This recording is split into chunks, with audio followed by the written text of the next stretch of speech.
আর মুড়ি আর আলুর দম করে নিয়ে যাবো বামুন গাছে। ঠিক আছে, আমাকে আমি মানব চুকাবো।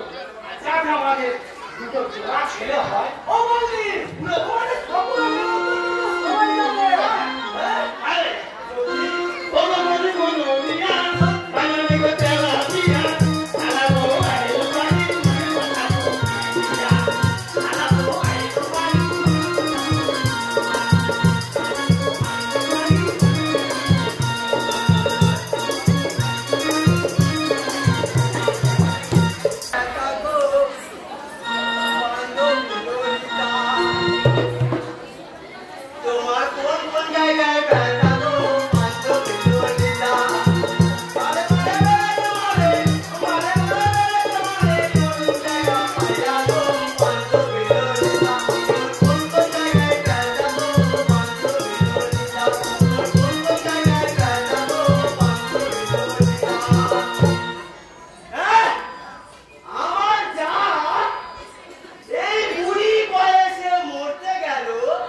ভাঙন গাছে গিয়ে সকালে না খেয়ে শুধু না এরকম করতে একটা থালা হতি পান্তা খেয়ে চা খা হ্যাঁ মা তাকে বিরাট না দিল মানে এত আর এখন ও বলতে আমার খিদে পেয়েছে কিন্তু আমার যত টাকা পয়সা সম্পত্তি যা ছিল এই হাতি কিন্তু মনে খেলে এত ভাত খেয়েছে তো চামচিকের মতো হয়ে গেছে বল তুমি কেজিন বলে না আসবে বাবা আসবে মা ভালো এই দেখো হ্যাঁ তুমি কেজিন বলে না বলটা হ্যাঁ আর কেজিন বলটা ঘুম জিনিস করবো না বাবা তোমরা জীবনে কোনোদিন দোকানে গিয়ে 10 কেজি ঘুমনি আর কোনোদিন পড়া করে কিনে খেয়েছো মা কিন্তু আমার এই হাতি খাবে 15 কেজি পরোটা 10 কেজি ঘুম আমি তুই রাতে তুই সে খাওয়ার জন্য ও মা বলো তুমি কাছে কাটলা মাছের মতন তুমি বলো না কাজ করো তুমি হাত করো বৌমা কেন পেশায় দেবি তোরা স্টপ হয়ে যাবে খাওয়া করো এই দেখ আমি খাবো আর আসবো ঠিক আছে এই পয়সা বাচ্চা নেয় হাত বাজে পড়ে বানানা একটা নোনো হোক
বিমান মারলো। ও বাবা, এটা তো আমার বউ না, অন্য কিছু। ঝড়ের মতো হাত চালাচ্ছে। হ্যাঁ, এ তো মেয়ে নয়, এ তো মাইছা। ও ঠাকুর মশাই। হ্যাঁ বলো। আমার এই যে দেখো ছোট বৌমা, এই মনে ঢিল মারতে এসেছে। যাতে আমি আত্মীয় থাকি, আমার কোনো ছেলে পুলে না হয়। কিন্তু এ জানে না এখনকার দিনে যে সিনেমা আর্টিস্ট কাঞ্চন মল্লিক ও দিনে দেখো আমি বলছি একটা 50 বছর আমার লাস্ট খেল খেলবো। হ্যাঁ ভালো আছে